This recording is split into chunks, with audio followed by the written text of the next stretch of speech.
Hello, I'm Chrissy Seaton and welcome to my channel. Today we are continuing with the series on the patriarchs. We're speaking and learning about Abraham, and this video will concentrate actually on Genesis chapter 20 verses 1 to 18. Now just a little bit of explanation here. This particular video, I will only be reading the commentary from the actual Torah, the Torah commentary. Normally I also go to Torah Anthology, but having studied both the commentaries, I've realised that perhaps the most appropriate and helpful commentary will be contained in the Torah commentary. So I'm going to stick to that because there isn't a lot of extra layers revealed in Torah Anthology that hasn't already been touched upon in the Torah commentary. So and because it is a complete chapter also, I am conscious of our time. So let me move on now, and I will actually read a very brief introduction to chapter 20. Then I will read the verses 1 to 18, and then we will go into the additional commentary. So without further ado, here we begin. So the overview of chapter 20 in the Torah starts off by saying the subheading, Sarah is abducted. So let's go into this overview. When Abraham saw that the region had been destroyed and there would be no more wayfarers to whom he might extend hospitality, he moved to another part of the country. Another explanation for his move is that he wished to distance himself from Lot, who had become notorious because of his intimacy with his daughters. Kadesh and Shur were large cities in the Philistine part of Canaan.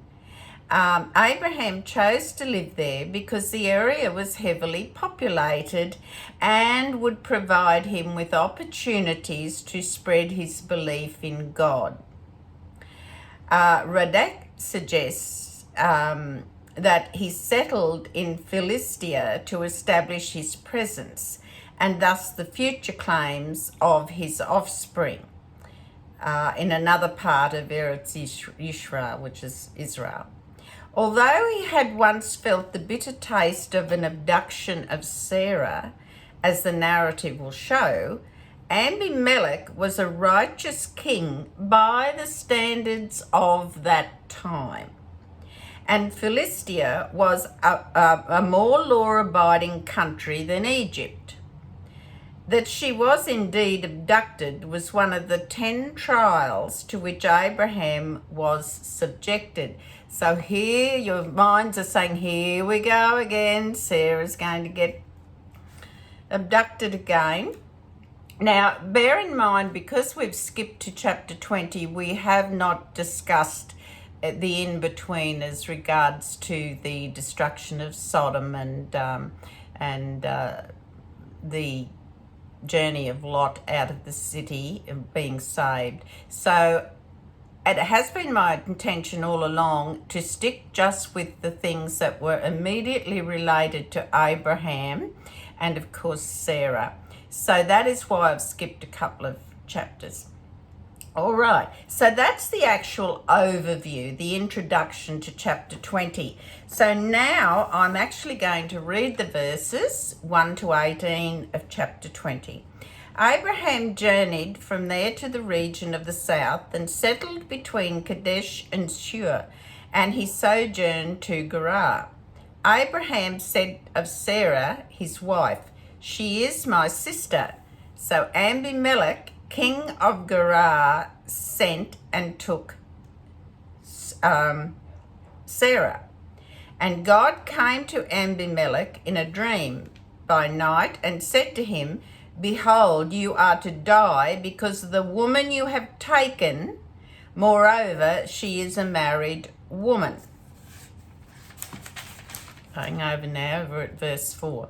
Now Abimelech had not approached her, so he said, O my Lord, will you slay a nation even though it is righteous?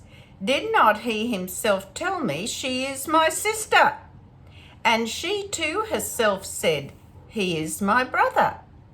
In the innocence of my heart and integrity of my hands have I done this. God said to him in the dream, I too knew that it was in innocence of your heart that you did this, and so too prevented you from sinning against me, meaning God. That is why I did not permit you to touch her. But now return the man's wife, for he is a prophet, and he will pray for you, and you will live. But if you do not return her, be aware that you will surely die, you and all that is yours.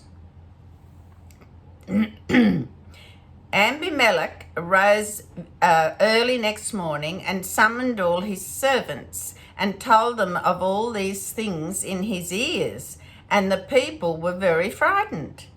Then Abimelech summoned Abraham and said to him, What have you done to us? How have I sinned against you that you brought upon me and my kingdom such great sin? Deeds that ought not to be done have been done to me. And Abimelech said to Abraham, What did you see that you did? What did you see that you did such a thing? Verse 11. And Abraham said, Because I said there is but no fear of God in this place, and they will slay me because of my wife. Moreover, she is indeed my sister, my father's daughter, though not my mother's daughter, and she became my wife. And so it was that when God caused me to wander from my father's house, I said to her, Let this be your kindness which you shall do for me. To whatever place we come, say of me, he is my brother. Now we've discussed this terminology a few videos back. This comes up quite frequently. So here we go again. We've got a similar theme that is happening here in this section. So we're moving over now to verse 14. And Abimelech here appeases Abraham and Sarah, so there's good news. So Abimelech took flocks and cattle and servants and maidservants and gave to Abraham, and he returned his wife Sarah to him. And Abimelech said, Behold, my land is before you. Settle wherever you see fit. And to Sarah he said, Behold, I have given your brother 1,000 pieces of silver. Behold, let it be for you an eye covering for all who are with you, and to all you will be vindicated. Abraham prayed to God, and God healed Abimelech, his wife, and his maids, and they were relieved. For Hashem had completely restrained every orifice of the household of Abimelech because of Sarah, the wife of Abraham. So that's pretty action-packed, that chapter, isn't it? There's a lot of nuances and things going on, a lot of layers, as I call it. So now let's have a look at the specific commentary in relation to this chapter. So I read the introduction of the chapter to you, to chapter 20. So now we're moving into the verses, and it picks up here on verse 2. It says, She is my sister. Now, Abraham did not ask Sarah's permission to use this ruse, meaning this, how shall I say, disguised, deceit, I guess, because she would have refused due to her previous abduction by Pharaoh. I'm not surprised she would have refused.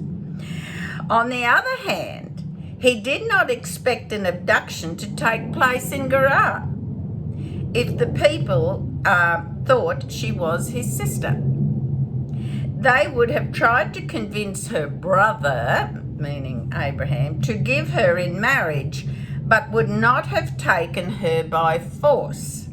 Consequently, he did not feel he was actually endangering her. And the phrase, and took Sarah. Now, Abimelech planned to marry her, that her beauty was so great at the age of 90, just pay attention to this, that a king desired her, maybe because she had become youthful again, so that she could become pregnant. So remember in the previous video we were talking leading up to where the angels are going to say she's going to have a baby, let her know she's going to have a baby.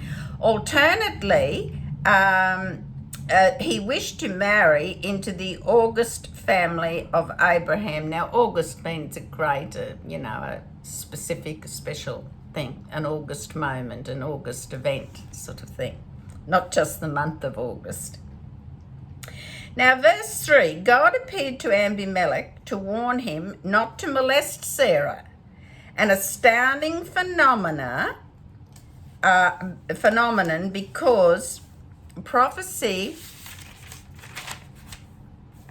is given only to people of the highest spiritual caliber. An example would be Abraham. To protect the honor of the righteous, however, God appears even to heathens, provided that they are people of some stature, so meaning they've got some notability, integrity, etc. In the case of Sarah's abduction in Egypt, Pharaoh was completely unworthy, so God punished him with giving him the benefit of a prophetic warning. Oh, I beg your pardon. So God punished him without giving him the benefit of a prophetic warning. I beg your pardon there. Now, explanation for verse 4 continues here. Had not approached her. Now, approached is a euphemism for intimacy. So that's what that's indicating. To prevent Abimelech from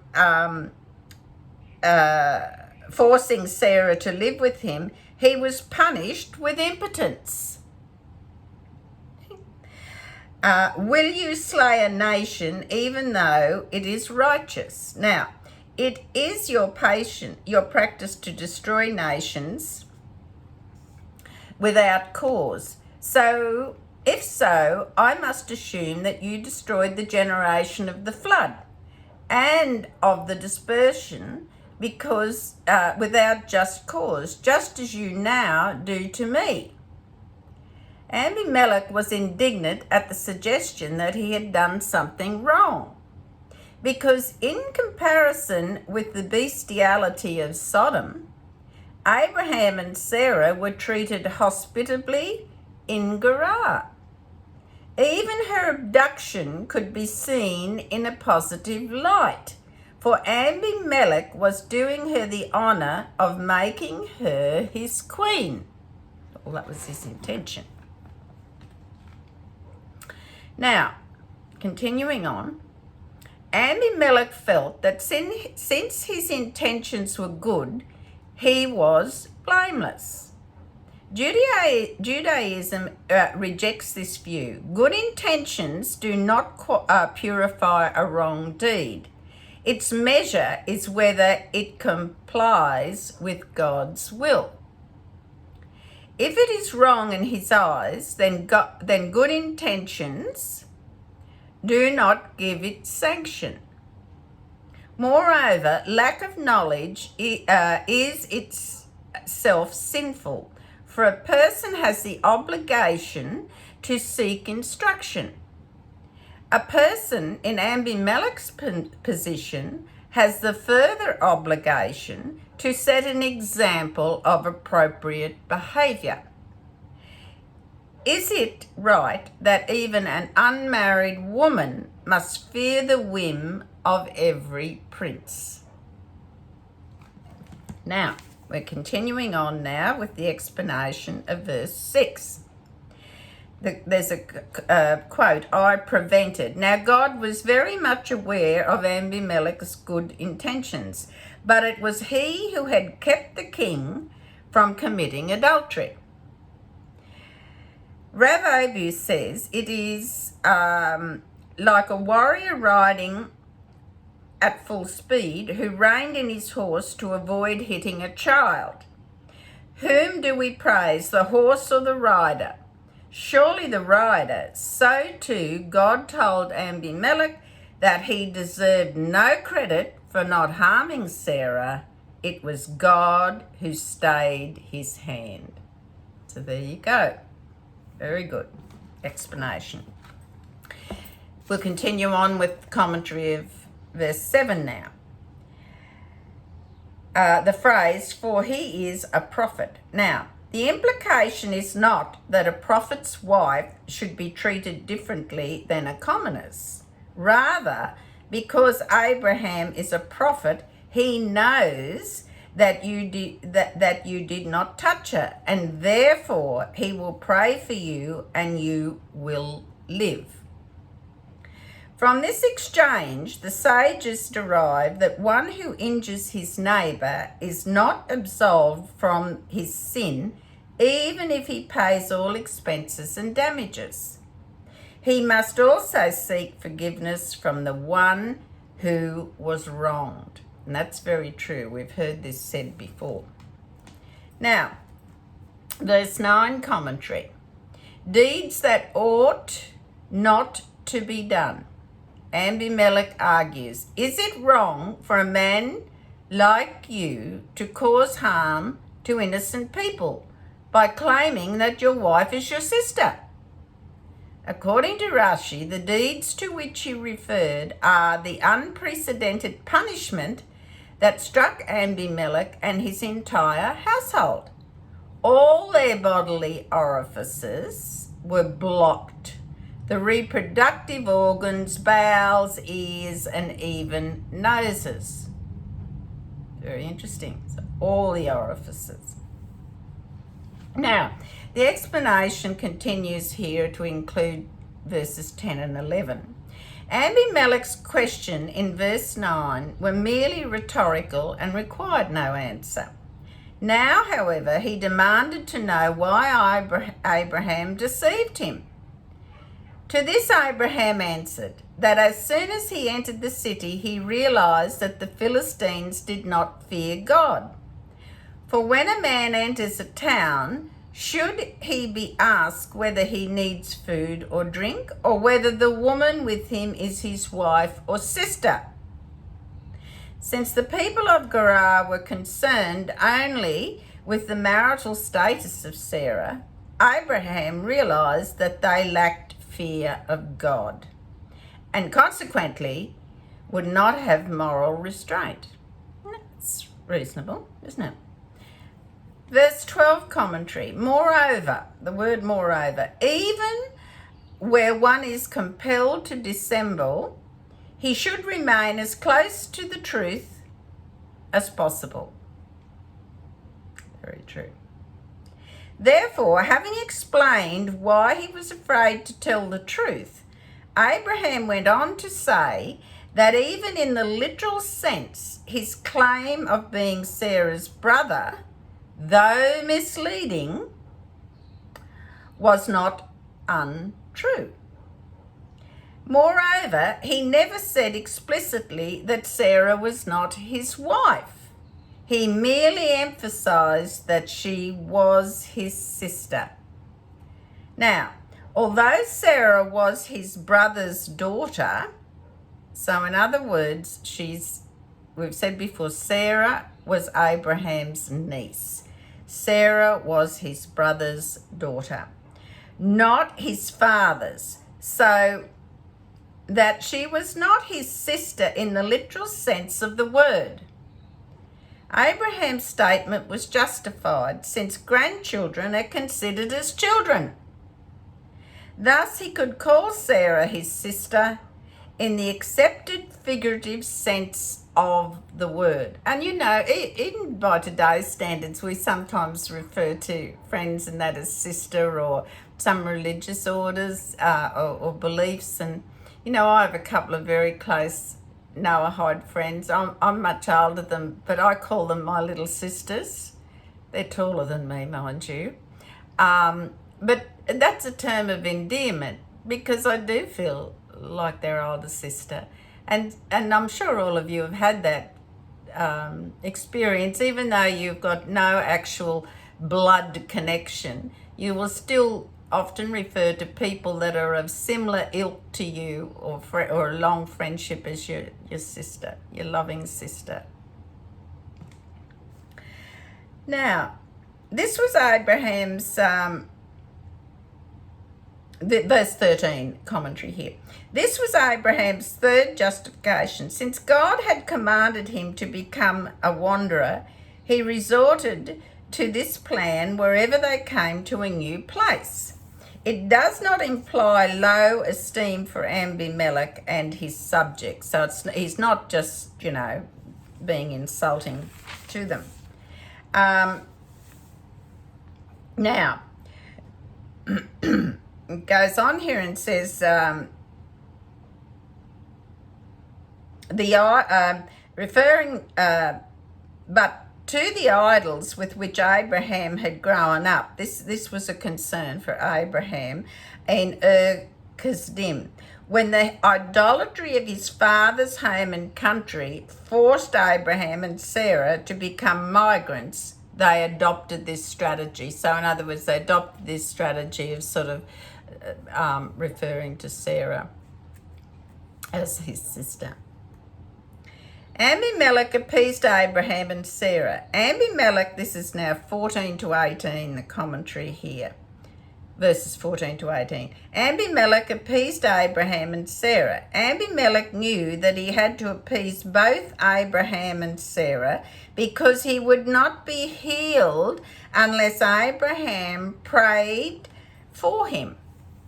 And only Sarah could give him forgive him for the harm and humiliation he had caused her.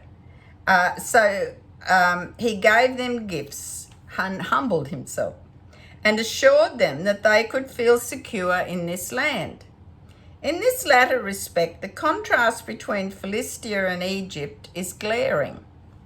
The Egyptians were an immoral, licentious people, so that Pharaoh could not invite Abraham and Sarah to settle in his country. He ordered them out for their own protection. Now that's a little known fact. Some people don't actually realise that or understand it until you get to this part here.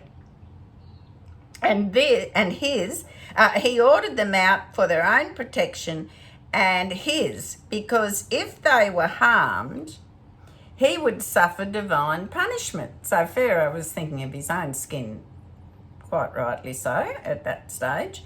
Abimelech, however, had no such fears. Furthermore, by inviting Abraham to remain, Abimelech was demonstrating to all that he had not violated Sarah, for a woman with whom the king has been intimate would never be permitted to return to a commoner husband in the king's own land. So that's interesting. Makes sense. Verse 16, an eye covering. Abimelech referred to his gift to Sarah as an eye covering. That meaning a diversion of attention from her, for it served as a vindication of her conduct and would prevent people from looking at her contemptuously. Now, we're coming to the end. This is a brief explanation for verses 17 and 18. The punishment for the abduction of Sarah was that the bodily orifices of all Abimelech's people became closed. Now, just think about that. I mean, unbelievable, isn't it? They could not relieve themselves or give birth until Abraham prayed for them.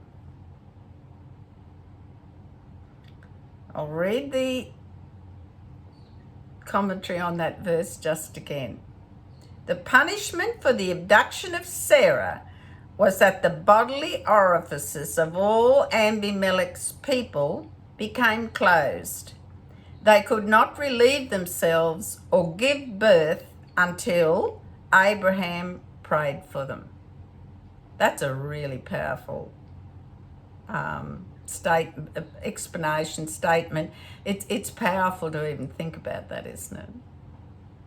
So there comes to the end of chapter 20 in this series. And as I said, that there was such an excellent commentary given in the Torah itself. There was no necessity for me to add extra layers from Torah anthology. So we've covered in this video Genesis chapter 20, 1 to 18, and it's been the Patriarchs series number 12, and we're still concentrating on Abraham. We have skipped some chapters and verses because it's my intention to strictly stick to those things happening directly with Abraham and to a degree Sarah. It's just I felt it important to give attention to the greatness of Abraham. Mind you, the whole story is important, but I wanted to just stick with all those things pertaining to Abraham and to a degree Sarah. So there we are, up to video number 12.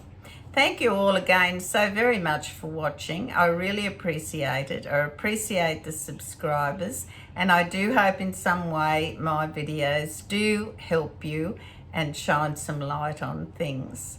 I often say I work from the premise that if only one person derives benefit from my videos, then I'm very happy. And it's been worth every minute of making them just for one person.